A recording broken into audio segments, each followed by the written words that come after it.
Coming at you from the frozen tundra that is East Central Alberta, Canada, streaming live on YouTube, Facebook, Float, Odyssey, Telegram, Twitch, TikTok, and the Prepper Broadcast Network. Welcome back to the workshop where we create community, find freedom, promote preparedness, and share success. I am Toolman Tim. Today is December the 2nd, 2022, and this is episode 213 of the Workshop Podcast. How are you, folks? This is a pre-recorded episode.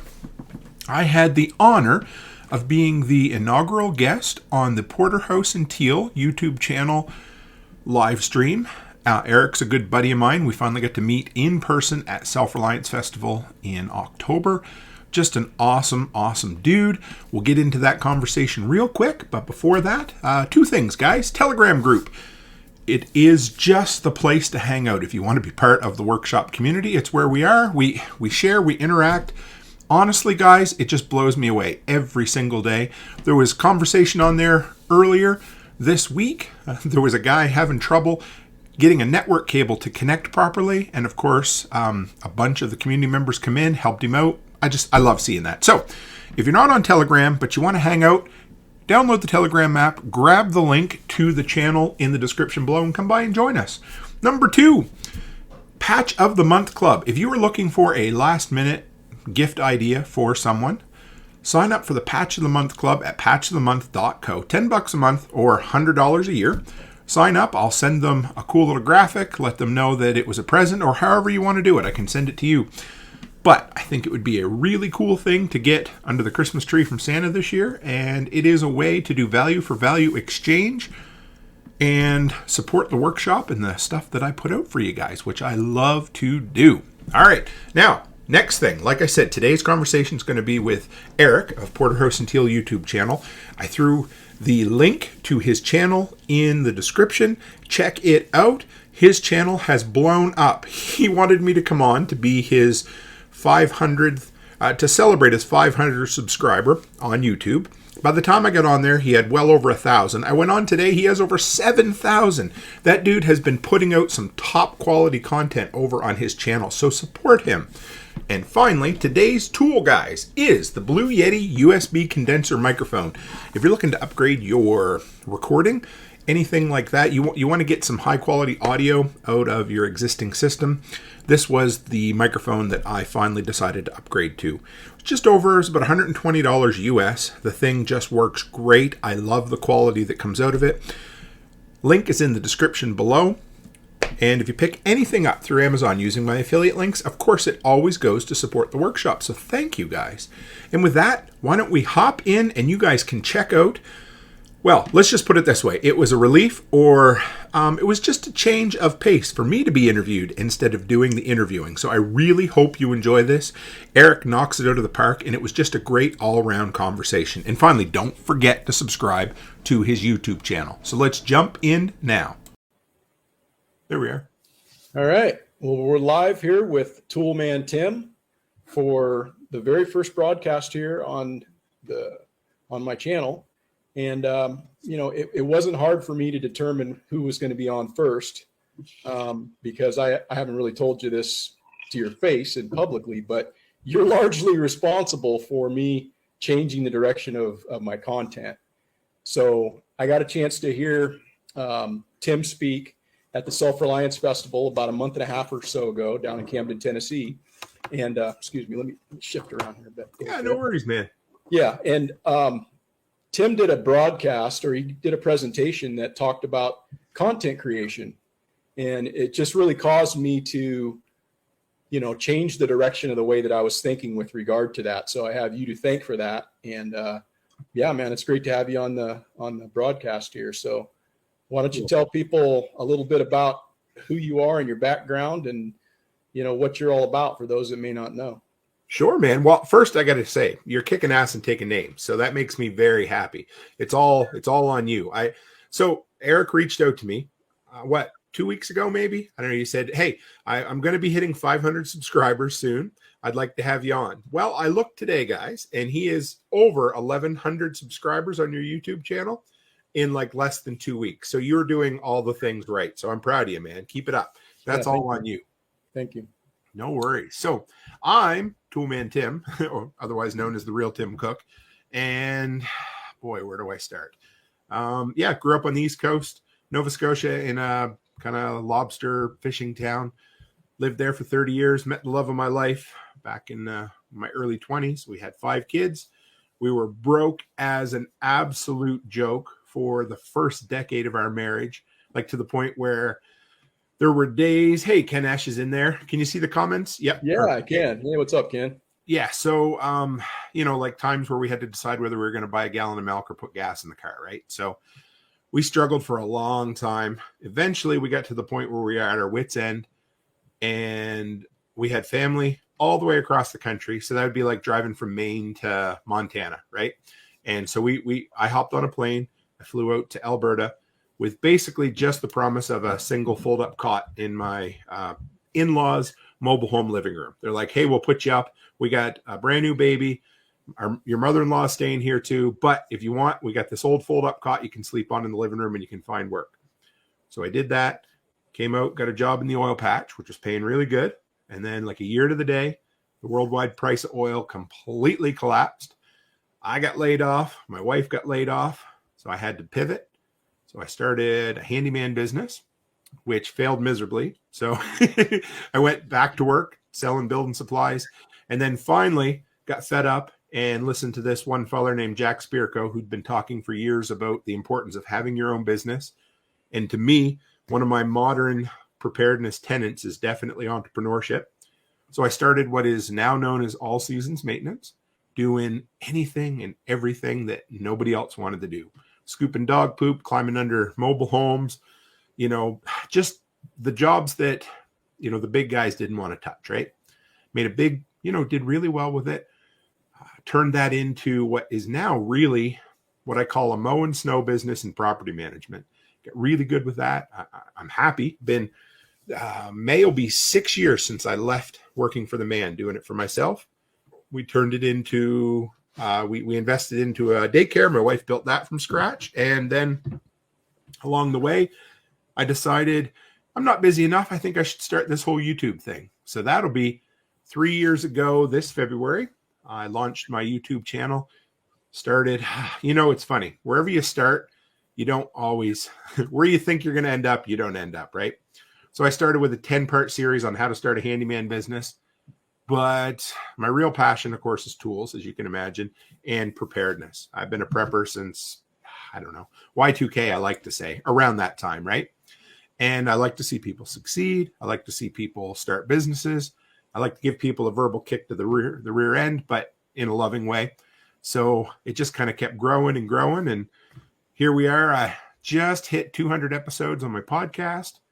I have a goal, and I've made it very public. By December 31st of next year, my income from my content will be enough to support the family. So that is, So there, that brings us up to modern day.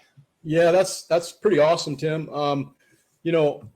I like your story because it's not like, you just fell into it. You've had to work to get where you're at. And I think that, a lot of people look at people who maybe are successful and they think, oh, that's cool. I should have that too, or it's easy to get and easy to attain. But the fact of the matter that you were somebody who was willing to scoop up dog shit, to put food on the table, I think is just, a tremendous attribute to the type, and speaks volumes to who you are as a person and, how driven you are, because not a lot of people are willing to do stuff like that. So I think that's super cool, man. They always, they talk about the grind, and having to do things over and over and over again, just repeating to find success. Right. And the thing they don't talk about when they talk about the grind, I always picture, the old fashioned grindstones that the fellers would sharpen their knives at, Mm-hmm. Well, every time you turn one of those on and you run a blade across it, what happens? It takes a little bit of the material off, it heats up. Yeah. I'm sure it's not comfortable for the knife. And I can promise you the grind in business or content, there's days that it wears on you. It tears at your skin. It wrecks your psyche. But when you're willing to embrace the grind and do the little things each and every day, like you're doing, that's when and the thing is, no matter what. I always call them the must be nice people, or the people who look at you and say, wow, Tim, your channel just really blew up overnight. And you're like, yeah, 3 year over, 3 year, Right. 5 year overnight success. Right. So yeah, it's all about committing to that path and continuing to that path. You know what I mean? Oh, absolutely. Absolutely. I think you got to have focus in life, and you just have to kind of realize that, my dad is the person that I think I first heard this from. Obviously this isn't a quote that he came up with, but I'm sure you've heard that Rome wasn't built in a day. Right. Yeah. And that was something that when that was spoken to me as a young child or a young man or whatnot, it just stuck with me. I was just like, wow, that really matters, and in order to have something in life, it takes time and you have to work toward those goals. So, I think that it's something that we all need to keep in the back of our minds as we move forward, trying to build whatever it is we're trying to build, When my kids were little, I used to take one of them at a time back to my uncle's hunting camp, and it was about an hour and a half's hike into the woods. Not like doing the Pacific Crest Trail or anything like that, but it was, for me and for us, that was a long hike, right? And we would do it with backpacks and heavy gear because we didn't own a four-wheeler or anything. And my kids would always say, Dad, how do you do it for so long? I mean, it really wasn't that long, but I'd always say, guys, just one foot in front of the other. I never worry about it. You just worry about that next step, and worry about the step that comes after that, and then worry about that. And then all of a sudden you're there, Yeah. Yeah, for sure. You're an entrepreneur, and it's personally for myself, it's something that I've always admired, but I chose kind of a different path in life. And it's something kind of as of recent that I've actually told myself I'm not going to allow those barriers that I put in my own head to stop me from doing that. And I'm sure there's probably a lot of people that may listen to this over the course of time. Maybe we've got nobody listening right now too much, but if somebody were to listen to this in the future, yeah, there's Ken and I see Chuck and the Dixon Way. So I appreciate those guys stopping in and, listening to us ramble back and forth. But what would you tell to somebody that's looking to, maybe be an entrepreneur, but they have those doubts in their own mind? What would you tell them, maybe to incentivize them and encourage them to move in that direction, if you had any advice? Oh man. Yeah. Well, I would say first that if you're nervous about doing it, it's totally normal. Even, for years, I start with this analogy. I remember when I first got engaged to Becky, and, we were just before that, we were boyfriend and girlfriend, right? And all of a sudden she became my fiance, but it didn't feel like we were engaged. All it felt like was we were still dating. So what I had to do was I had to tell people hey, this is Becky. She's my fiance. And the more I said it, the realer it became. And eventually, by saying it, something downloaded and clicked in my brain, right? So I remember when I first started what eventually became All Seasons Maintenance. And really what it was I was working at the farm store, and people would come in and they'd be like, hey, do you know anybody that does this? Do you know anybody that can install a toilet? Or do you know anybody that can lay flooring? And yeah, sure, I do that. But I was still working for the man at the time, and that was fine. So eventually I started saying, you know what? I need to do this. I'm going to call myself an entrepreneur. And it didn't feel real. It felt kind of fake because I wasn't. I didn't feel like I was a business owner. I didn't feel like I was doing my own thing, right? But after a while, it started clicking. And I won't lie, there's days, even today, even now, that it's still hard. It's never easy.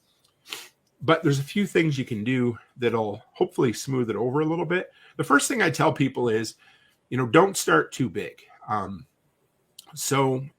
me, I speak from the handyman end of things and the service end of things. So I have kind of this view that a service-based business isn't nearly as big an investment as, say, a product-based business. So if you want to go out and start cleaning toilets for somebody, what do you got to buy? A toilet brush and some toilet bowl cleaner, right? That's it.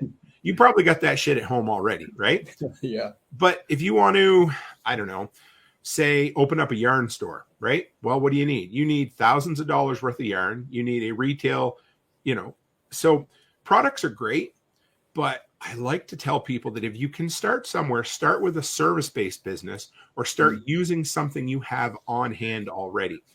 Even if you don't love it as much as, even if you're passionate, say your passion is, I want to open a yarn store. Okay, cool. That's great. But do you have $40,000 or $50,000 to open a yarn store? Well, maybe you don't.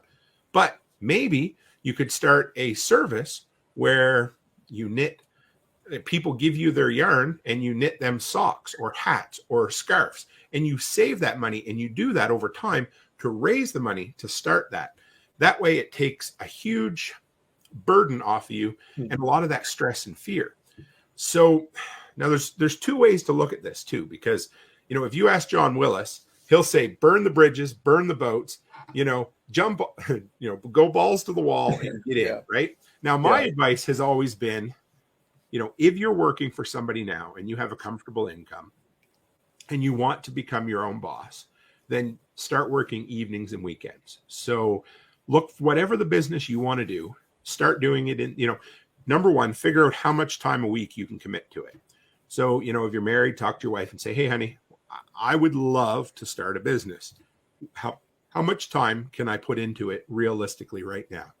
You know what? You'll probably find an evening, 2 evenings a week, or an evening and 1 weekend day a week, something like that.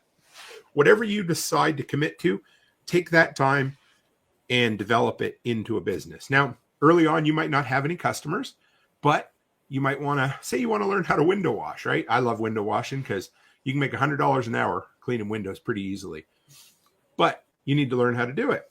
And for like $30 in gear, you can do that. So maybe you don't have any customers yet, but you're committing one day, let's say every Wednesday evening is your day a week to work on your business. Well, go watch some YouTube videos. That's free.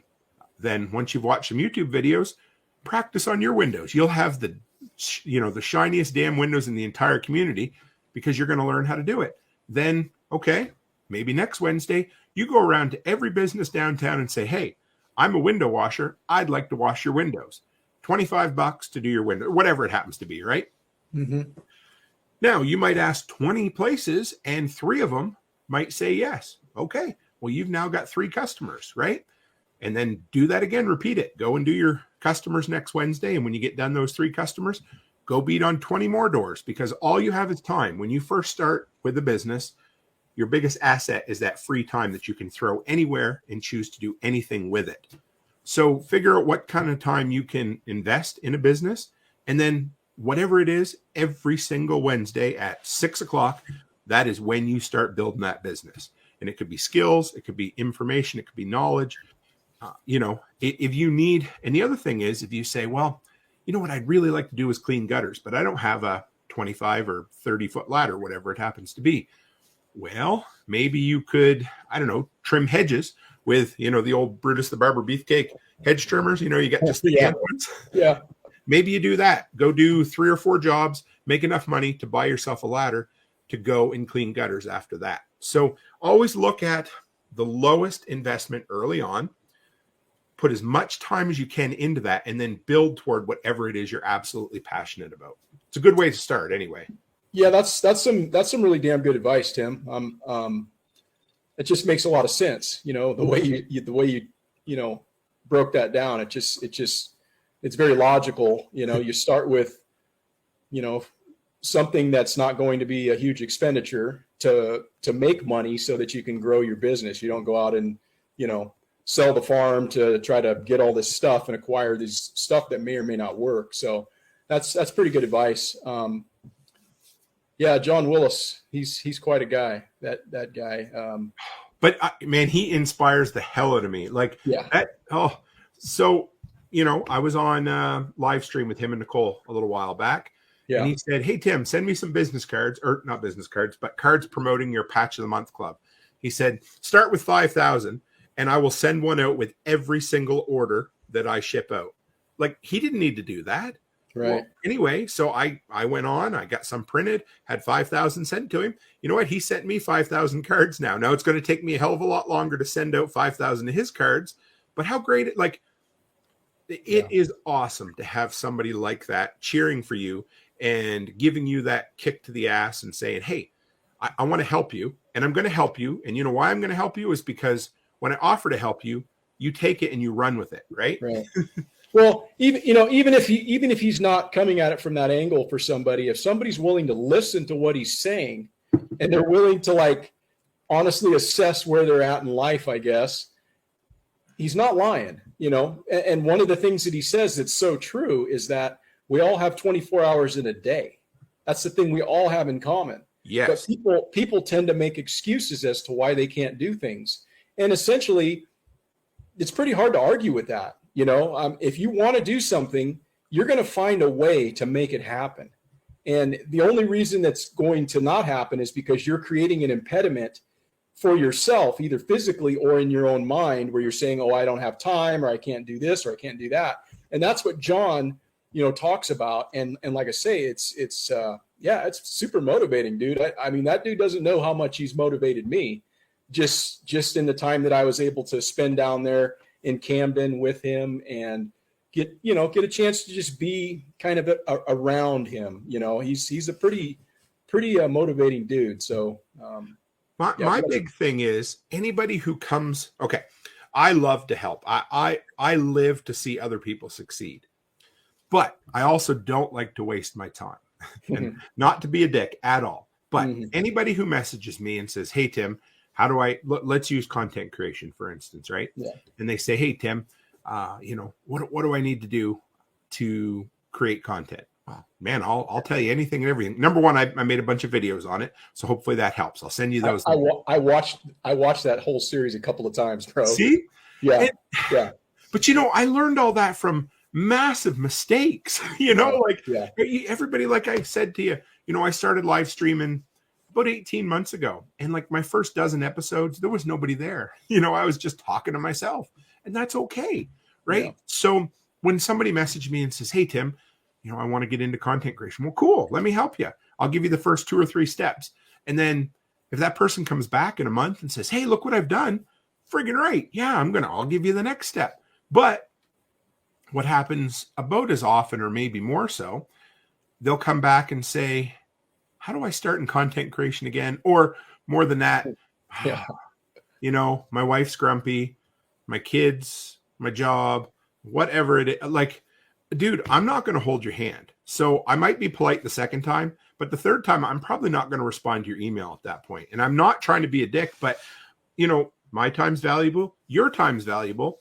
And obviously, if after the second or third kick at this can, you're not interested in doing it, there's a reason, and that's okay. Just be honest with yourself. Say, I'm not ready to commit the time to business, content, whatever it is, but that just means it's not a priority. I had an old pastor when I grew up going, to an evangelical church when I was a kid. He always said that people always find the time for the things that are important to them. Or you can say it this way, things that are important to them, people find time for, right? So if you're not making time for something, then it's just not that important. Yeah, that's 100% correct. And all those things are very, very obvious when you understand and you realize what's being said. When you understand it and you internalize it, you realize how obvious is that. If it's important, you're going to find that time. You're going to commit to shifting things around in your life and pursuing it. So that's one thing that like John kind of helped to just solidify in my own mind, because we all make excuses for why we're not doing certain things, no matter what that is. But it all boils down to that. You just haven't made it a priority, and understanding that we all have the same hours in a day to get things done. What do you do with your hours? Do you spend your time on Instagram? Do you spend your time, flipping through your phone and not doing something productive? If that's what you want to do, then that's your choice to do so. But, don't make excuses as to why something's not getting done or you don't have time, So, yeah. Maybe we could kind of shift gears a little bit, just on something, just off topic from what we were just talking about. But what do you have, plans wise for the upcoming year? Do you have anything big lined up as far as what your goals are, or, plans, things you want to do, or anything like that? Yeah. So I'm a big goals dude. So Mm-hmm. here's my thing. Number one, I used to set New Year's resolutions. And the problem, and if anybody's followed me, they're like, oh yeah, here we go. Him and his damn resolution. Anyway, but I got to share it because it's important to me. So I worked with a guy at the hardware store for about 7 years. And every year, January 1st, he'd set a resolution to quit smoking. Sometimes he'd last till January 12th. Sometimes he'd last till February 15th. But one thing I could guarantee it is by December 31st that next year, he was smoking again every year. And the problem with a resolution is it's an all or nothing. It's binary, right? So as soon as you break that resolution, you feel, well, I've frigged up. Can I swear? I don't know. Can I? Yeah. Do you swear or not? Anyway. So yeah. Okay. So I fucked up, right? Yeah. I always swear on mine. So I try to respect. So yeah. Anyway, so I'm good. I guess I can wait till January 1st next year, right? So the thing about goals is, if my goal is to not smoke this year, and I go 2 months without smoking, and then all of a sudden I smoke on, say, March 1st, well, I didn't fail. Because I've been smoke free for 2 months. All I did was accidentally smoke for a day. So I hopped back on that. And if that's the only day I smoked that year, well, guess what? I've been smoke free for 99.99% of the year. I've succeeded, right? Yeah. So I set a goal this year to get to 10,000 subscribers on my YouTube channel. Guess what? I'm only going to hit about 6,000 this year. But if I'd have set a goal for just 5,000, well, I might have made it to 5, or I might have only made it to 3 or 4, right? So I'm a big fan of setting goals because number one, it's a full year that you look at, right? So it's not a, well, shit, I failed. I screwed up this time, so I'm done. So I'm just giving up on it, right? So number one, I like to set yearly goals. So starting around the 1st of December, I start putting out a list of, okay, these are the things I want to do. So, the one I struggle with a lot is my weight. So that'll be on the list this year again to get even healthier. So, but things like, I just shared that one goal with you. By December 31st, 2023, I'm going to have enough income coming from my content creation that we could live off it as a family. That's my goal, is that could be my full-time income so that I can actually give up more of my business. Either let my son or my son-in-law run some more of it, or sell some of it off, So that's a goal. I have plans of having my own event here in Western Canada. That'll be, we're thinking probably around the end of June, I'm pretty sure, here in my town. So one of my big goals over the last couple of years has been finding as many people in the preparedness, the homesteading, permaculture, bushcraft, anything like that in this area. People I had no idea. And I will just reach out to them cold, and I'll get them on the show, and then we'll talk. And so the whole idea is to have something kind of like Self-Reliance North, Mm-hmm. So we're going to have something like that. That's another big goal. We are looking for land in Tennessee. We've got our eye on a couple of 5-acre parcels down there. So that's a huge thing for us. We're going to have what I like to call a vacation property. And it'll be a vacation property until it isn't a vacation property. Do you know what I mean? So, yeah, for sure. Yeah. So, I'm going to eventually, whatever it is, I'm going to build my own year-round cottage or cabin on there and some bunk houses. And it'll be the first time I've built an entire house from scratch. So that's going to be big for me. I'm looking forward to that. I'm probably going to spend most of the month of September/October down there next year. I've got, let's see. So I'm sure I'll be at Self-Reliance at some point to speak next year. I'm kind of hoping it's the same one. I'm going to be in prepper camp in the end of September next year in North Carolina. I'm 99% sure I'll be at Nicole's Spring Workshop in Tennessee in April. And then I've been approached about a possible event in New Jersey next year and an event in Washington State perhaps next year. So those are some goals, some things that I'm shooting for. And yeah, so there's a lot of things. Yeah, it looks like you're going to be pretty full on your schedule, man. That's going to keep you super busy, Yeah. I love it. I could, if I could travel around and public speak 6 months of the year, I would be happy as a pig in shit. Like there's there is something so fun and so rewarding about going to events like that, putting together a high quality presentation, and then sitting around and afterwards listening to everyone's stories. That's my favorite part is, you know, at Self-Reliance Festival, it was hours afterwards where people would just come and say, hey, I'm doing this business. I'm doing that business. What do you think? And I might forget somebody down the road because this whole brain doesn't always work like it should. But goddamn, I love listening to people's stories. Yeah, that was a really amazing trip for me. I'm really glad that I made the trip to go down there. I think it's just amazing to be able to actually, you talk to, well, not necessarily talk, but you see people on live streams, you listen to them on podcasts, you watch them on YouTube or whatever. And there's this sense that you kind of, know a person a little bit, in some way. Yeah. But it's just not the same until you actually make the physical connection of actually meeting someone in person. And then I think the relationships from that point on can be a lot more meaningful. So I think I'm really glad that I took the trip down there and got a chance to meet you. For those who don't know, which I guess would be everybody, is the first time I came across you was on Jack's show. Okay.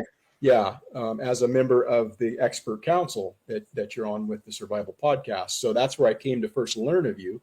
And then, I wasn't even aware that you were going to be down there until I happened to be listening to one of your broadcasts en route. I started listening to that, and then I heard you say, "Oh, I'm taking a trip down to speak somewhere, and then I'm going to TAC Response, and I'm going to go to Self-Reliance." I go, "Hey, I'm going to Self-Reliance." Cool. So I was able to hook up with you there and meet you and stuff. So that was really good. Really cool. Okay. If anybody's out there thinking, I'd like to go to an event, but it takes time and it takes money, I'm telling you, you will never, ever, ever regret it. 2 years ago, I was supposed to go to Nicole's Living Free in Tennessee spring workshop. And we all remember, COVID and all that, everything locked down. So they put a new travel restriction on. I had to back out. We had to cancel, sell our plane to everything. It was miserable. I was so disappointed because, these are people whom I had interacted with for many years, first through the TSP community, then online through Zello, which is like a phone app that I chatted, with tons of people I knew, I considered friends and acquaintances that I enjoyed talking to a hell of a lot more than most people in my everyday life, right? But I'd never met them in real life. But when I finally got April of 2022, this year, we finally got to Nicole's, it was like, and my wife went with me, and she comes on the show sometimes, but she didn't have the history with everybody like I had, right? And when we were leaving, we were walking down the hill on the last event, at the end, and I had tears in my eyes because it was a big deal. And Becky's like, "We finally met our people. We know our people now, don't we, hon?" Mm. And she was blown away. So if you do it, just figure out a way to get together with people. Another one, for instance. So Ryan Buford from the Next Generation podcast, he's a guy I consider a really good friend. I had him on my show about 3 times. When I first got involved with the Prepper Broadcast Network, we hit it off like there was no tomorrow. I'm not sure why, just we're kind of into the same things, about the same age, everything like that, right? But we'd never met in real life. So, I was heading to Prepper camp in North Carolina, and he texted me and goes, "Hey, I saved you campsite." So I get there, we hung out the whole weekend, just like we'd known each other our whole lives. But once you get together and you've had those in-person connections, it's unreal. When you find your people and the people that it doesn't mean that you agree with everything, but boy, it's pretty cool to find people that are like-minded and open-minded, like people in the freedom-minded community are, man. Like, yeah, you can't back down from that. And something changes in you when you meet up in person. Yeah, I agree. What was one of your biggest takeaways from that event, Self-Reliance Festival I'm referring to? Oh, man. Honestly, I got to say, so it was the first time I met Jack in person. Mm-hmm. We never even talked over the phone, just through email for years. I'd been on the expert council for the better part of 3 years, and I finally got to meet him. But it was, I don't know, there was so many things.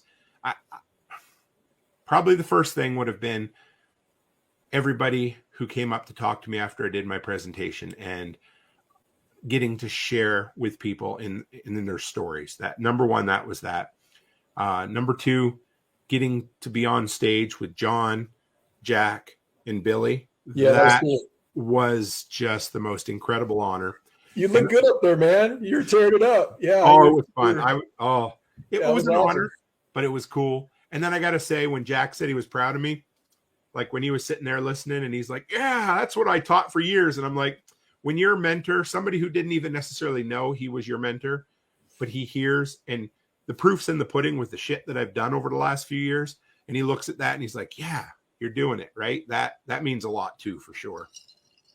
Yeah, it's kind of interesting, man, how many people are in this ecosystem that are all drawn together from the Spirko effect.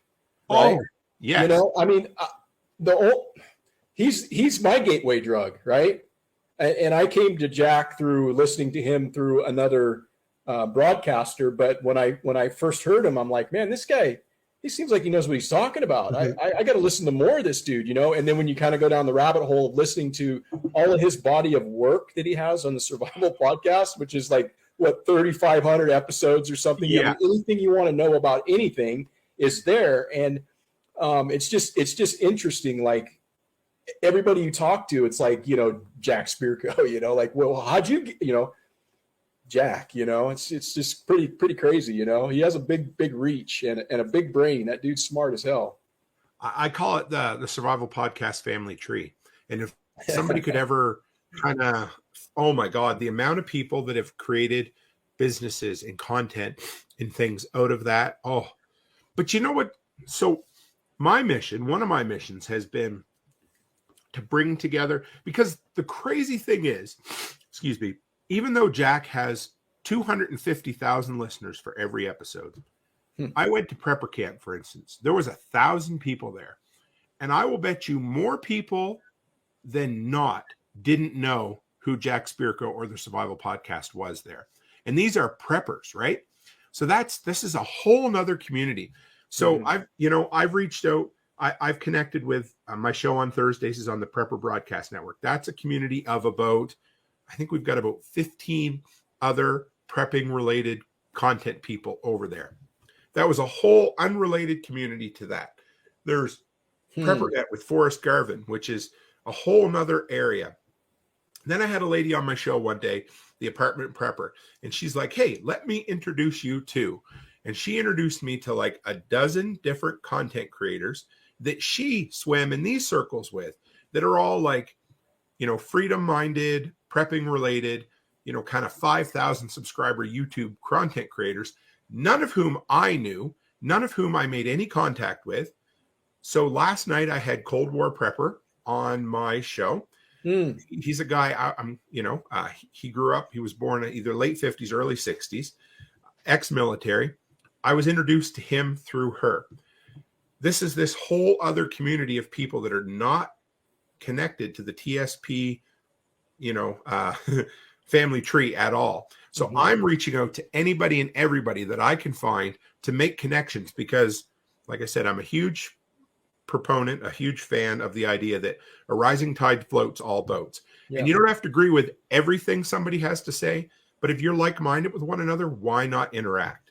Because the only thing that's going to come of that is good things, because you're going to get in front of their audience. They're going to get in front of your audience, and hey, you're going to learn something too. Yeah, no, that's a really important point. It's just kind of interesting how, we all kind of gravitate towards certain tribes, and what you're describing there is, the Spirko ecosystem, I think, is a little bit more among the liberty-minded, get shit done community. And then what you're describing over here is more of the prepper, type of, let's get our preps together and that sort of thing. So Jack's pretty good, at least as far as from my perspective, that he doesn't play the prepper porn fear, sort of thing. So he attracts a whole nother demographic than, maybe a different type of content creator might, because there's a whole nother genre over there that, it has its place, but I can see why there's a separation of like, and people would know Jack because he doesn't play in that arena, And it's taken me a long time because for a lot of years, I was the guy that was, okay, I'm an anarchist, I'm an atheist. So these are the things that you feel that are important to yourself.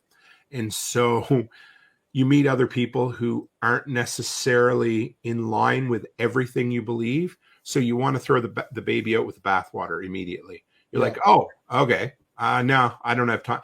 But Nicole was really good at this. And I don't think she realizes how much she talks about this, but I think this was on her journey for the last while too, is that you don't have to agree on everything. You just have to agree on the fundamentals, the things that are, of utmost importance. And if you agree on those things, the rest of the stuff really doesn't matter. I was at prepper camp and it was a whole nother world. I loved it. I enjoyed it. It wasn't the anarchist, the anarcho, freedom-minded. It was very much your traditional, what the media would necessarily think when they think prepper, the kind of right-wing, Pledge of Allegiance, all of that stuff. It was a little weird for me at first, but I had to realize, hey, these are my people too. They have some different beliefs. And then there's some of the guys that go down the Alex Jones rabbit hole, which is a whole other story. And they, and we always talk about him up here, and I'm sure I'll get myself in trouble sometime, but you don't even have to say, I know what you're talking about. Do you really see, everybody does. Yeah. Everybody like talks of, mentions that dude, and it's like, yeah, that's up there. But that's so funny. I don't know how many times I've gone that. I've only had to go that far in the conversation. People know. So, that is crazy, man. That's crazy. But hey, dude's got to feed his family, I guess, Yeah, so. And that's cool. I'm not going to hold it against you, but right. I can promise you're not going to get fear porn on my channel. Yeah. I am a solutions-based dude. Yeah. I've started a segment where we call it Stranger Than Fiction, where I read some news stories, but they're always something that's related to making your life better, something that maybe you can learn from, something that's a little entertaining. But I promise you, and the rare time that I will deal with a major news story would be like last fall. No, not fall. When was it? Last spring, when everybody was scared to death there was going to be rolling blackouts. Remember, the whole world thought they showed that chart on the news, and it was like the whole middle America was red, that there was going to be rolling blackouts all summer. And people kept asking, and I got more questions on YouTube. So I said, you know what? I'm going to do an episode. I'm going to break it down. I'm going to show you why this is media fear, and I'm going to give you solutions that'll hopefully make you feel better. Mm-hmm. And yeah, it turned out to be a great big nothing burger, right? And most things we worry about does. But the cool thing about being into preparedness is hopefully it helps eliminate fear, but hopefully it also makes your life better, whether bad shit happens or it doesn't. Right. Well, I guess what would you say? Because it's a big concern for a lot of people. There's a lot of people who are just now waking up, right? They're just now, all of a sudden their light switch went on and they go, oh man, this, I need to do something. So for people that have been doing it a long time and getting your house in order, so to speak, it's not as impactful when something of the news is of consequence. Right. But what would you say to someone who's just now deciding, hey, I need to start preparing, and it just seems so daunting. It seems like it's such a big task. Where would you like steer them to say, hey, this is where you might want to start looking at first? Well, the first thing I would say is, don't kick yourself in the ass over it. The old, was it the Chinese proverb that the second best time to plant a tree was today? And of course, the best time to start prepping was, of course, 20 years ago or whenever, right? But it's never too late. If you've got I hate to use Alex Jones, but if you've got an Alex Jones or Glenn Beck that's telling you the world's going to end tomorrow, well, don't worry, don't listen to him. You do what you do, Another thing, fear is a really, really good short-term motivator. And almost everyone comes to prepping and preparedness because they're scared of something or because they want to solve a problem. You look back just in the last 20 years and you had Y2K, you had 9/11, you had the 2008 crisis, you had the 2012 Mayan calendar, you had 2020 COVID. There's 5 right there in 20 years that were quote unquote life-changing events, right? And any one of those could have been an event that scared you shitless and decided, I need to get better in my life. I need to be more self-reliant. The thing is, most people, after that event passes, they're like, they're like the guy that goes out in the middle of a snowstorm and buys a generator, uses it once, and then 6 months later sells it on Craigslist because, well, I guess I don't need it anymore, right? Yeah, man. So, and that's what happens. So the thing is, you need to figure out a way to channel whatever that is that's motivating you now, but you need to turn it into long-term change. So you need to look at it and say, okay, yeah, I'm scared, or I'm nervous, or I'm concerned about XYZ, whatever it is that brought you here. And then you need to look at that and say, okay, well, here's the thing. That may or may not happen, but what I want to do is make some changes in my life that make my life better no matter what. You look at it and you say, okay, well, what's the most likely thing that can happen to me? Well, sickness, losing a job, losing a loved one. Those are all individual apocalypses. Those are all the things that are way more likely to happen. I used to love to say way more likely to happen than a worldwide pandemic. Well, can't use that one anymore, can I? But you know what I'm saying, right? Losing a job is infinitely more probable than an EMP wiping out everything, right? So number one, look at yourself and say, where can I become more self-reliant?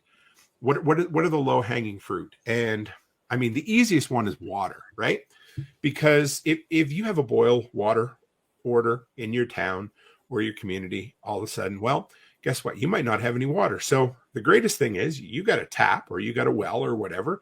Get yourself some bottles, fill them up, and you've got basically free water storage. Figure out how much water you're going to need. I mean, that's so simple and it's free, right? Water. I mean, it comes out of the tap or you get it out of your well, whatever it is, but you're already paying for it. So get yourself some pop bottles or some water bottles, fill them up, set them in a corner, inspect them once a year, make sure they're good. And there you go. You've got water. You can put away 7 days worth of water for almost nothing. Something else you could do. A big thing for people, if you're like, well, I live in a hurricane zone or I live in a flood zone or whatever, and you might need to evacuate all the time. Something I'm getting ready to do right now, I haven't done. I just realized it's been 4 years. Make yourself electronic backups of absolutely everything. All of your IDs, all of your pertinent documents, everything. Guess what? That's free too. And you will not believe how many times that will, save your hide. Something simple, right? Take pictures of all your valuables and then put them all in I put them up on a Google Drive and I password protect them. There you go. That's something else you can do that's absolutely free. If you're worried about food, I mean, this is not anything I came up with. The whole copy canning idea, I first heard about it from Jack, and I'm sure he heard it from somebody. But, number one, don't go out and spend $10,000 on a pallet of Mountain House freeze-dried food from Costco. Because number one, you probably ain't going to eat it anyway. So figure out what the hell your family likes to eat and buy a couple more of those. If your kid's like, I don't know, chicken noodle soup, Campbell's chicken noodle soup, and you normally eat, 12 cans in a month, and it comes on sale, buy yourself an extra 12 cans once a month. What's that going to be? An extra $15 or whatever, right? So it doesn't cost a lot. And then just work your way up. But my biggest advice would be don't get overwhelmed. Start on the simple, inexpensive, or free things, and then work your way up step by step, because nobody's ever fully prepared, but nobody ever gets to a level of preparedness overnight. And if you think you're going to, unless you're, Elon Musk rich, you're not going to. So don't kick yourself in the behind over it. Start small and then work your way up.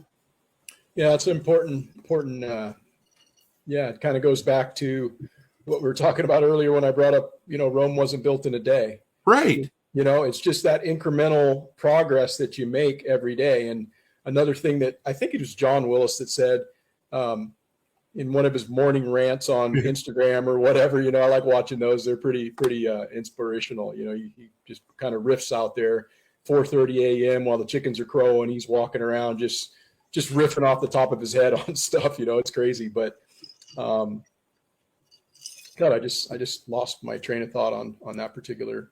That's all right. Yeah, we're just talking about starting small and working your way up and not getting overwhelmed, and Yeah. No, that's what you have to do. And getting back to what I was thinking about earlier is kind of what I think it was John who said is if you do like 3 things every day, just do 3 things every day, and at the end of the week you've got 21 things done.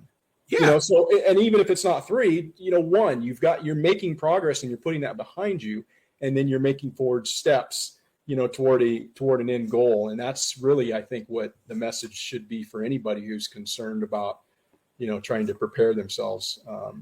Because I think we all, regardless of whether or not you consider yourself a prepper, everybody prepares for something, right? So it's just where you place that emphasis on your preparation and to what extent you're going to, prepare for whatever event. Life insurance is a prep.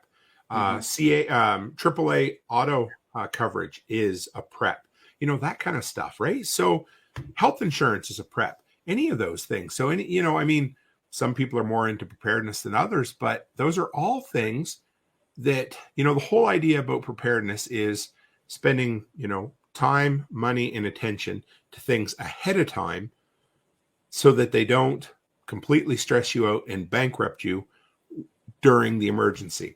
And because that's the thing, I had Ed from Iridium Solutions on a little while ago, and he said, I thought it was pretty cool.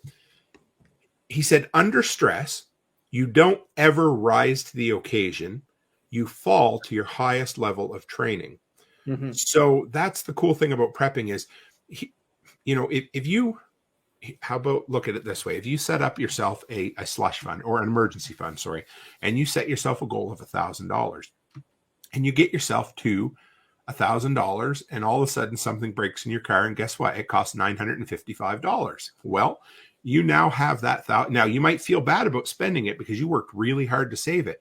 But guess what? By doing that, you don't have to, go to a payday loan place or put it on your credit card. Whatever it is, in that emergency, if you weren't prepared, it's going to cost you more stress and it's going to cost you more money if you weren't prepared. But by doing it ahead of time, you're going to save yourself that stress and you're going to save yourself some extra money.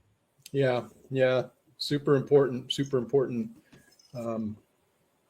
To just consider some of the things that you're talking about, because we're all vulnerable to some extent, and like I said, we're all preppers, but some are a little bit more tuned into world events and things that are giving them cause for concern. So, another big one for me is don't focus on all the shit that's happening in the world. Focus on your area of concern and influence, right? So I look at it again. I love to say how entrepreneurship should be everybody, or a form of entrepreneurship should be in everybody's life, because you look back on all the bullshit that we went through over the last 3 years. Because I was an entrepreneur, because I ran my own business, I was able to make a lot of individual choices for myself based on my personal beliefs, not based on what my employer or the government or whatever else decided, right? So anytime you can work on instilling a little bit more freedom in your life, it's going to help you when times get tough. Do you know what I mean? Mm-hmm. Yeah. I really do. And it's that's a personal thing for me, because I've always been somebody, as I said earlier, that's been envious of those that are of that lifestyle, but I chose a different path for myself. I worked for the man for 30 years. I chose a different path in life, but it was always something that I looked at like, that would be cool. I had a lot of ideas that I just let go, and I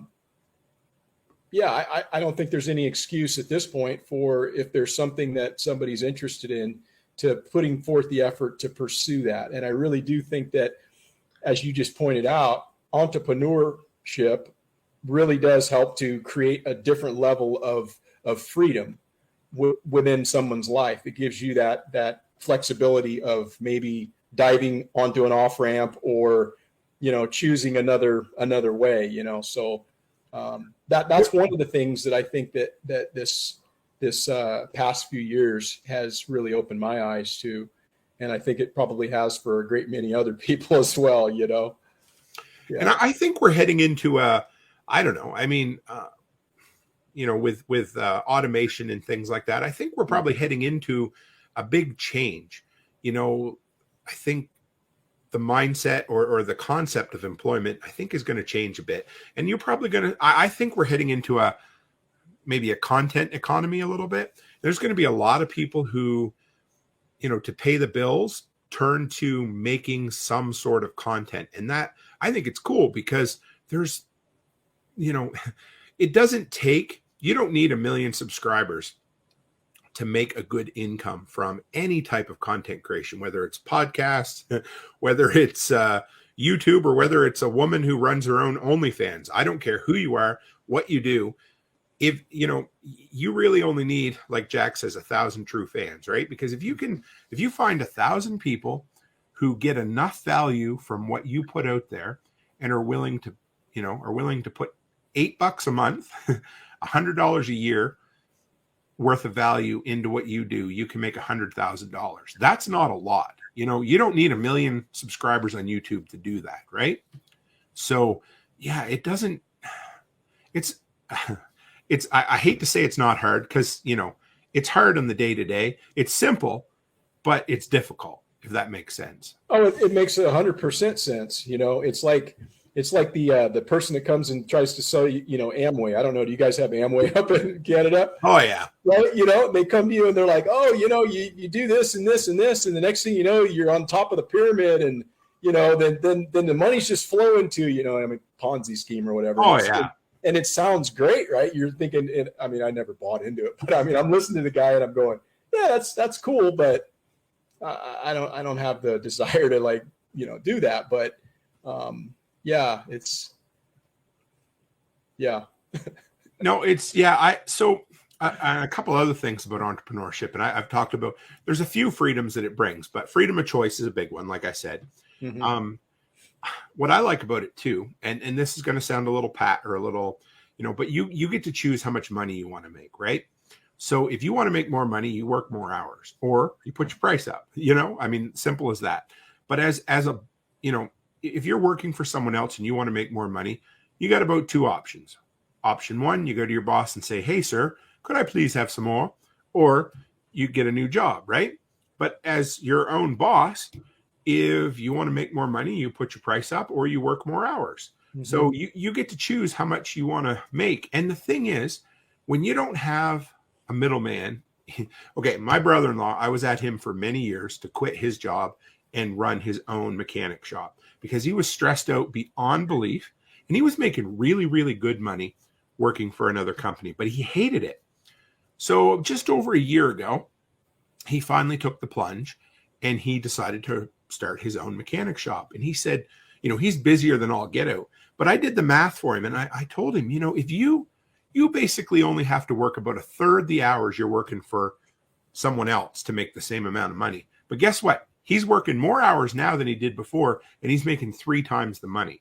Because when, yes, you pay the expenses, but you're in control of every dollar that comes in. And the other thing is schedule. If I were still working for someone else, there's no way in hell I could take 4 weeks off, travel down, through Tennessee and North Carolina, go to Self-Reliance Festival, go to TAC Response, go to prep. There's no way I could do that. But because I've built a business and I've built that life around it, hell yeah, I can do it. And our goal is to have 6 months a year where we can do whatever the hell we want to do.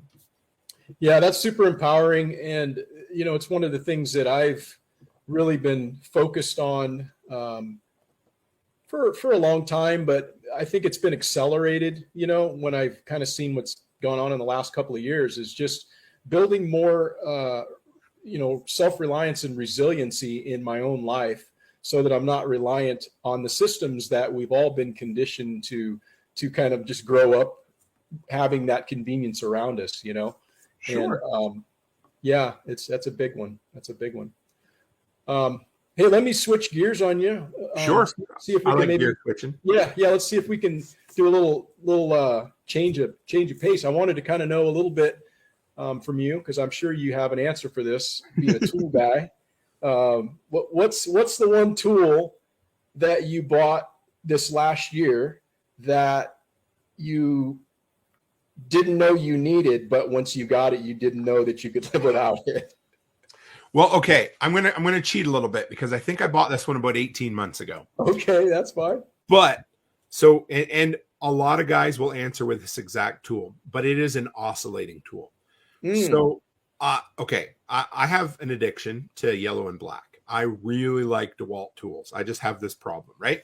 So whenever we go out of town, there's a city, a town, whatever, about an hour away. My wife and I will go shopping.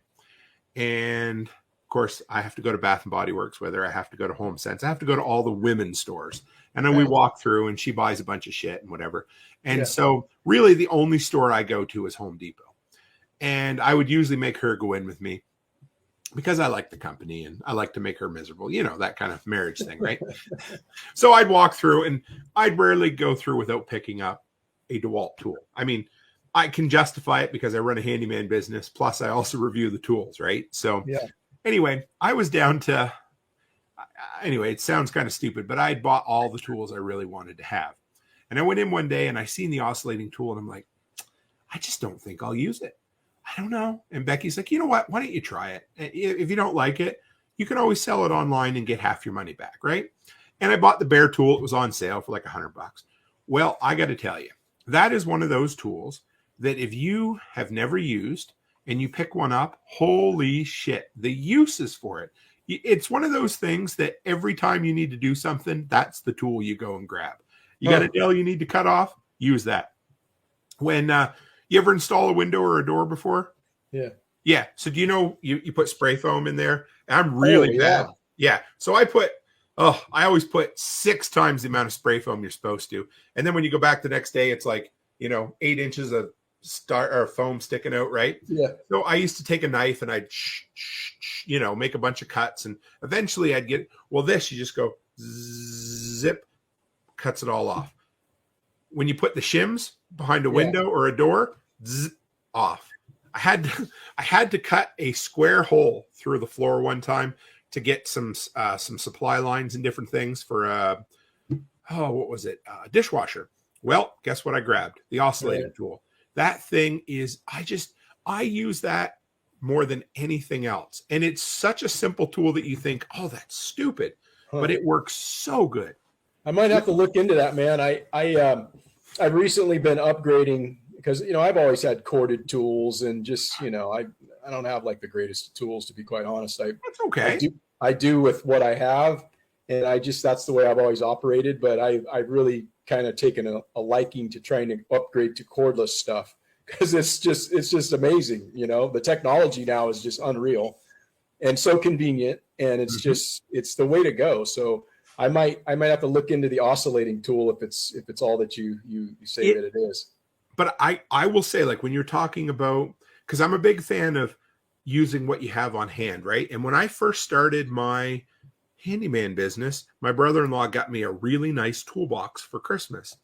And you know what? I went around my shop and I pulled out I had the shittiest of the shittiest, but I had enough stuff that it worked. And I put together a decent toolbox, and then I gradually upgraded one tool at a time. And for whatever reason, I was a DeWalt guy and I stuck with DeWalt. But yeah, but you know what? There's some other brands out there. Ryobi's really good, middle of the road. Yeah, DeWalt tool, DeWalt cordless tool that isn't real expensive. I've been so we don't have Harbor Freight in Canada.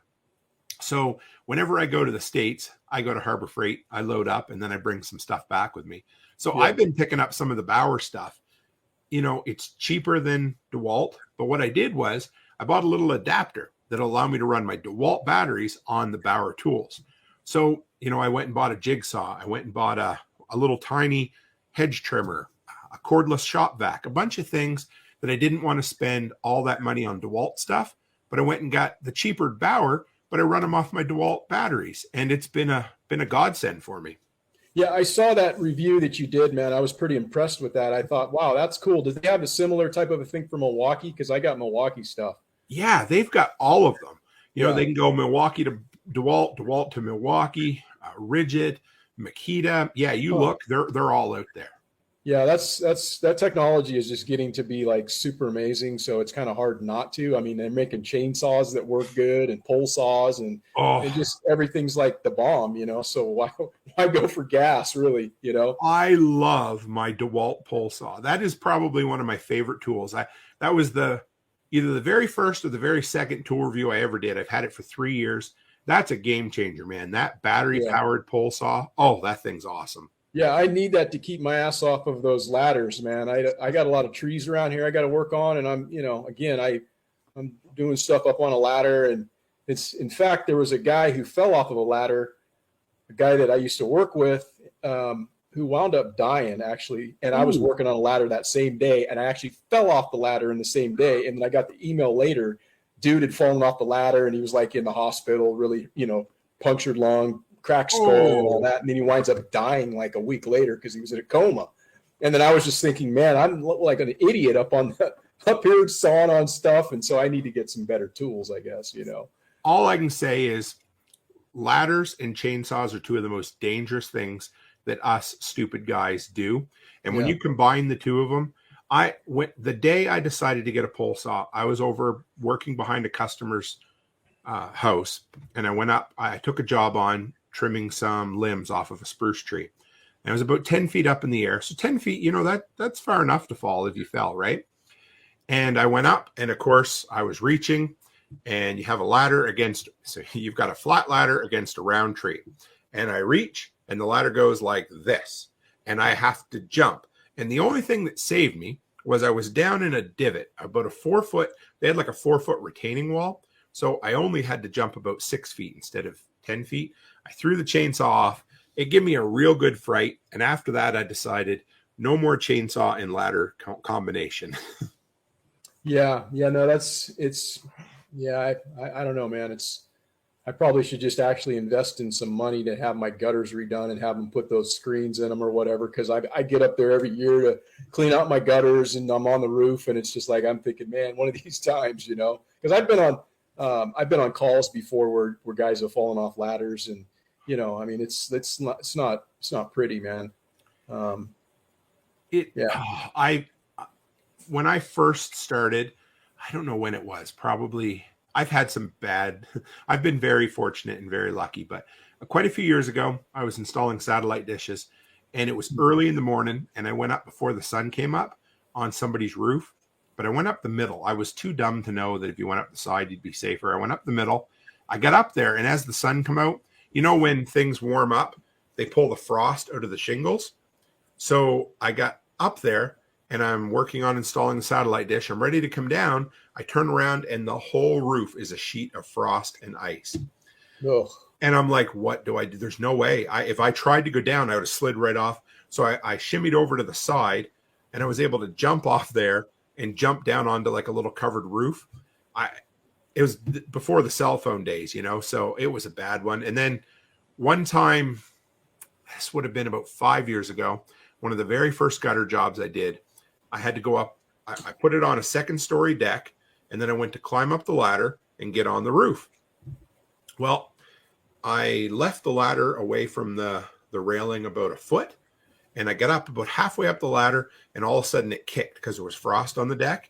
The only thing I want to tell you that my entire life flashed before my eyes. That slid back, and it stopped against the railing, which was fine, but it would not have been good. You know, all these stupid close calls with ladders, you know? Yeah. It's something I just need to be more mindful of, because like it just takes a minute, man. I mean, a split second for something to fall wrong, and the next thing you know, you're in the hospital, or, you know, it could potentially be worse. Like I say, I mentioned that I was on calls, but to put that into context, I was a firefighter and going to emergency response. I've been to several where people have, you know, taken a pretty significant fall from height. Oh. and it's usually never pretty. So,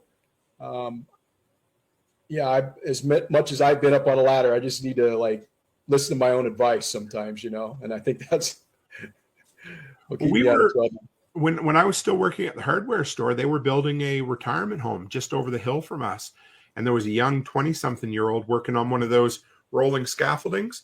So he was only 5 feet off the ground. His head was probably 8 feet. He fell off and he died. I mean, it does not take much at that, like No, you it said. doesn't. So yeah, It does not at all. It does not at all. That's a fact. and what does Jack always say that um, the number one rule of survival is staying alive. So, if you die, you failed, right? So Yeah. always think about it. Yeah, for sure. Hey, so what's let me ask you this just real quick. What's your favorite EDC, man? What do you carry every day that you use the most? I just took it off upstairs before I came down. I Neck wear knife? a Genesis neck knife from Knife. MT Knives. Yep, from Patrick, Yeah. a good buddy of mine.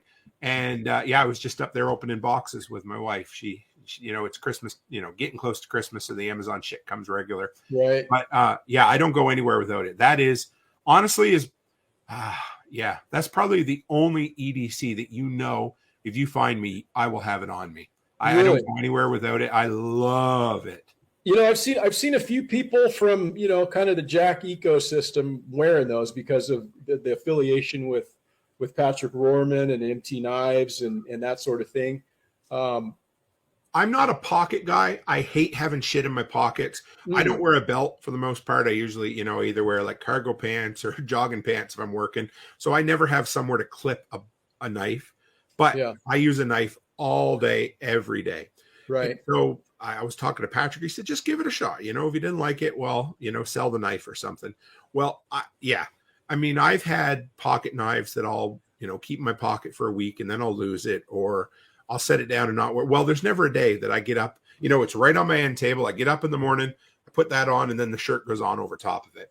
And I use it. It's a tool, and I love it. And it's also, I mean, it's right here. So if you're in the rough part of town, it's just up in the shirt and out it would come, right? It's so slick.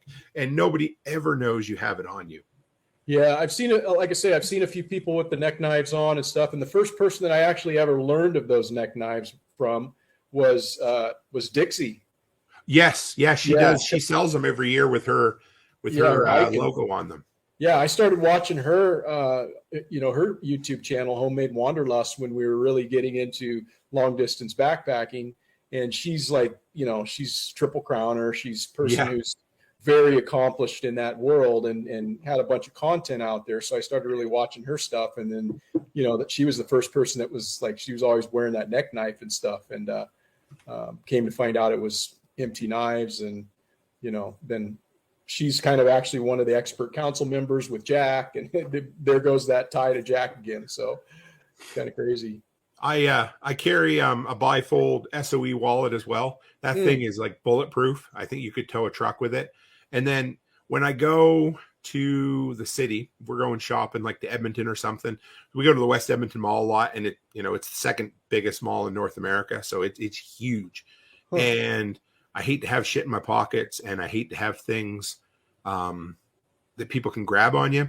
So I bought an over the shoulder carry bag, as my wife calls it, my man purse, but it's awesome. That thing is incredible. The stuff you could put in there, a little first aid kit, a battery pack.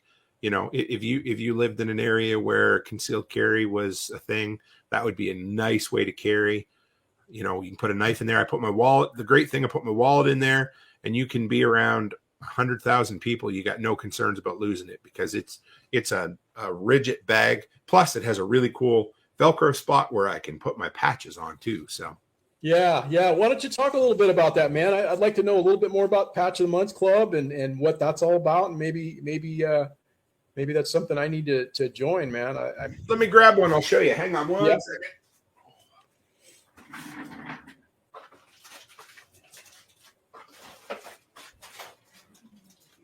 This is my multi-purpose office over here. But so this is the Toolman Tim patch.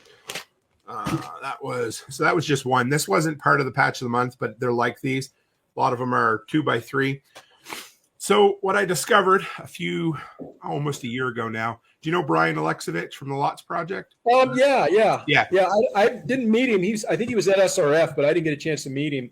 But I good dude. We're on the Fireside Freedom podcast together, and good friend of mine. We follow. He's been on my show a couple times. So one night I asked him, I said, how do you have so many damn hats? And he said, I don't have a lot of hats. I have one hat, but I have a hat with Velcro on it, and I swap the patches out. So every week we'd have we'd do a different show, because him and Corey, they live in a camper full time, and they were getting ready at this time to live in a camper. So space was at a premium. And he's like, don't you know about morale patches? And I'm like, what the hell's a morale patch? So, it turns out that a lot of people in the preparedness and kind of the military and different things love the collectible Velcro patches. So every month I do a 2-inch by 3-inch square patch. And, the first one was like, do you remember the little Best Buy stickers that they used to put on computers in the late 90s? It said, don't forget to turn your computer off December 31st, 1999, right? Oh, yeah. Yeah. So I designed one that says been prepping since Y2K, and it has the same color scheme as that. That was the first one, Then I had one built like a brick shithouse. So that's one of my favorite sayings, and people love them.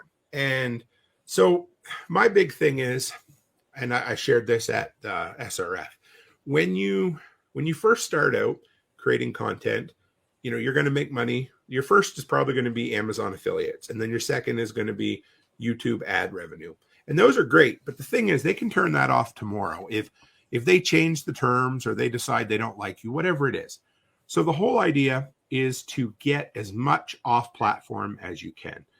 And once you find number one, give people all the value you can. And then when you find people who want to support you, then figure out a way that they can support you, that they get value out of it as well. So I looked online, and most of those patches sell for about $10. So what I did was I set up a subscription thing where people sign up. It's $10 a month or $100 a year. You get a cool patch every month. There's never a month goes by that you don't get something else in the package, whether it's some kind of cool sticker, or I actually had somebody send me some of their patches this month that are going to go out with next month's order. So everybody gets patches every month. Then you get put on a super secret email list so that if I release any new products, you get first dibs on any of that stuff. And I've got some discounts. They're going to be exclusive for people in there as well. So the thing is, if you were to buy these patches from anybody else, they'd already be $10. So you're buying something that you would pay $10 for anyway. I make money off it. Plus, you get all these extra benefits that come along with being a member. So it's a way that if people think that I give them $10 a month worth of value, they can still get a product and get something worth $10 and support me at the same time. Yeah, that's good, man. I like to hear that. Might have to get hooked up with that, because I really think that it's very important that we all kind of look in whatever ways we can to support each other that are of like mind. Yes. It's like, I think it's imperative. And we're looking at doing more and more of that, just for the reasons that, I think we've all kind of, at least for the most part, recognize that we need community to make us all stronger, and the more spread apart we are, then we're diluted. And unfortunately, I think that's the way the system is kind of set up and designed, is to kind of get us pushed apart rather than having us come together. Because if there were ever, 330 million of us that would, all be kind of rowing in the same direction, the people that are, running this place, they wouldn't be able to, they wouldn't be able to exist. So I think it's all by design to push us apart. So we need to kind of support each other in whatever ways we can. So I think that's super cool. You got that patch club, and like I say, I might be reaching out to you on that. Oh, that's cool, man. Yeah, I enjoy it. We did a run of silver coins earlier this year. I released them at Self-Reliance. That was it was a huge, I had no idea that people would respond as well as they did. But Brian and I each went halves on a 100-ounce brick of silver. We had another guy from the Freedom community who designed our coins, minted our coins, he did an awesome job, shrink wrapped every one or vacuum sealed, give a certificate of authenticity for every coin. And mine, it came in an ounce and a half ounce coin as a kit, like as a set for $75, and it was pure silver. And it said, had Toolman Tim's workshop, and it had the year on the back, and it was a blast to do. And I sold out. I released them at Self-Reliance Festival, and I sold the last one in the car on my way home from Self-Reliance Festival. There you go. It was cool, man. Like when you put out a product that has value that people want as well, it's pretty cool. I dig it. And to make it, I do crypto, and I do silver and PayPal and whatever, barter. I love it, because I think if we can create a circular economy inside the freedom community, how great would that be? Yeah.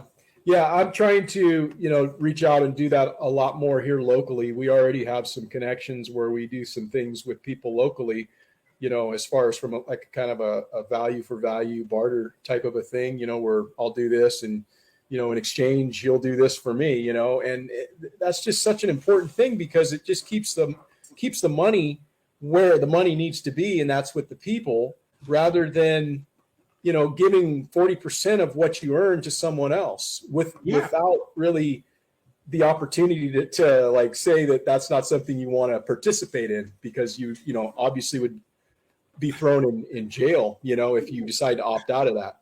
Yeah, so, you don't get. I mean, you can decide all you want, but like you said, eventually, men with guns are going to come and put you in a cage, right? And we know that. Yeah, that's essentially what it boils down to. So, I mowed this summer for a guy, mowed all summer for a 10th ounce of gold. He also, when he leaves, he goes out of town. I go and check on his house, say like 5 times over a 2-week period. He'll come back and he'll give me 3 ounces of silver for doing it. Yeah. I love that. And I've got a local guy that I do his snow removal for, and in turn I get meat. So how could you not love beef, right? Right. So that kind of stuff's important. Operating in the counter economy, that's a very big aspect of freedom.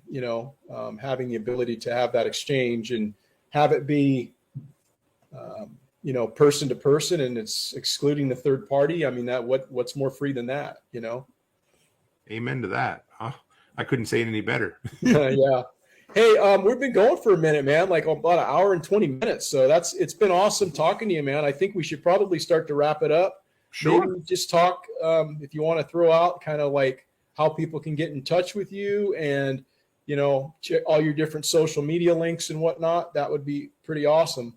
Sure thing. Yeah. I mean, there's, first off is the podcast. I call it the Workshop Podcast. It's, it was 3 times a week. Now it's 4. So it's going to eventually be 5 days a week. I know it will, because that's just where I've been heading. But I do 3 live shows a week. So Thursday, Saturday, Sunday, 7 p.m. Mountain Time on Toolman Tim's Workshop. It's on YouTube. It's on Float. It's on Odyssey. It's on Twitch. It's on Telegram, TikTok, Prepper Broadcast Network. You can find it wherever you want, so I'm there. I'm very approachable, so you can ask me anything and I will answer it for you. But yeah, so Toolman Tim's Workshop, you can find it in all your podcatchers, and of course on YouTube. That's the easiest way. You can always email me at therealtimcook@gmail.com. Unlike the fake Tim Cook who runs Apple computers, But those are the 2 ways for sure. And then, like I said, you can go by toolmantim.co to check out my website. And if you're so inclined and you like the idea of the Patch of the Month Club, because I love domain names, you can go to patchofthemonth.co, patchofthemonth.co, and sign up there for it. Yeah. Wow, man, it's been pretty awesome having you on here. Like I said, you were the first person that I thought that if I had a live stream, it had to be you, because of your influence and kind of heading me in this direction. So I really thank you and appreciate, that. I hadn't expected it, to be quite honest, man. It was just a very unexpected realization after watching you and so many others there, that there was a lot of things that just kind of came to me driving home, and it wasn't anything that was instantaneous. It just sunk in. Before I got home, I was just juiced up, that was super cool. Well, thank you. I got to say, it was an honor being on here, being your first guest. So thank you. And I got to say, I can't wait. I love your content, but you are doing great things, and you're going to blow up, my friend. You're going to do great, and I can't wait to see all the cool things that you and the missus do on the channel, because it's awesome. Yeah, I appreciate that a lot.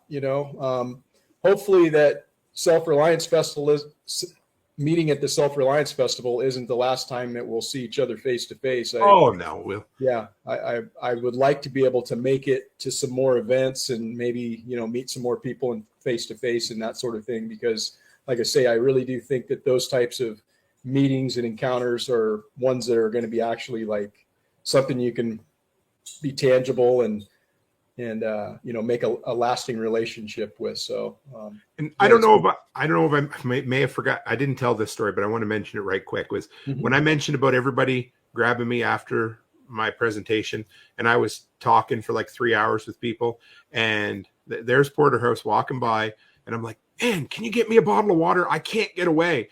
You don't know what that meant to me. All I needed was water, and there was just nobody. I was like, I don't want to be a dick, and I'll be like, go get me water, but I was like, oh, that was a huge deal. So thank you. I told my wife that. So, dude, I could tell you were dying. I could tell you were like all parched, dry throat. You're like sweating in the sun, and I could tell. I'm like, I got to help this dude out, man. I got to help a brother out. I appreciate it. Thank you, man. Yeah, that's great. So, man, I'll probably, I'll be reaching out to you, and if I can help in any way, feel free. Yeah, I'm here. Stay in touch. Yeah, absolutely. And I'd like to know more about, at some point when you get it solidified, what the plans are for your event up in Canada. That'd be pretty cool to swing up there and check it out. So long as they're not going to be wanting me to be jabbed up to get up there, I might just want to get up there, because it's been a while since I've been to Canada. As it stands, coming to Canada, you can come no matter what. I think it's going back right now. That's still a bit of an issue, but I'm hoping that'll change soon. So, well, if it's going to be an issue, it'll be an issue for somebody but me, because I ain't doing that. I get it. No, but I would be awesome, man. I'll let you know. We're going to officially launch it January 1st this year, so I'll let you know. Oh, that's super cool, man. Are you collaborating with some other people to put this on, or is this kind of on your shoulders as far as? So it's been I told Nicole, I don't know, maybe a year and a half ago, I said, I'm going to run an event here, and I'm going to go to all the events I can to learn. So it's going to be, me and my wife and my family, and my brother Chris Dixon, my buddy there from the workshop community. He's from about 4 hours away. He's going to help me a lot too. He knows he's going to help me. I don't know if he knows he's going to help me as much as he is, but he's going to help me. So.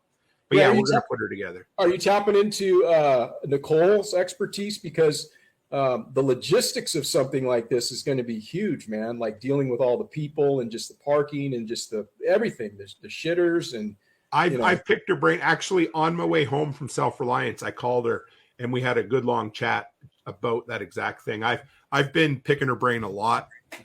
And you know what? The very first one could be an abject failure, and I'm okay with that, because when you put yourself out there, it's okay to suck, and everybody needs to know that. And I don't expect it to be a failure, but I also don't expect it to be a resounding success the first year. But I'm going to do it, and I'm going to learn from all the things we screw up, and we're going to make it better the next year and the next year and the next year. Yeah, man, that last little bit that you just said there was a nugget. That was gold right there. So I'm glad you said it. Even if it was right at the last minute, I'm glad it came out, because that was a good one. No, well, thank you, brother. I appreciate it. This was a lot of fun. Yeah, I appreciate it too. And I'm going to go ahead and sign us off, but we'll be in touch, and don't be a stranger. No problem. I'll hang here for a sec if you want. Go ahead and. Okay. Let's see.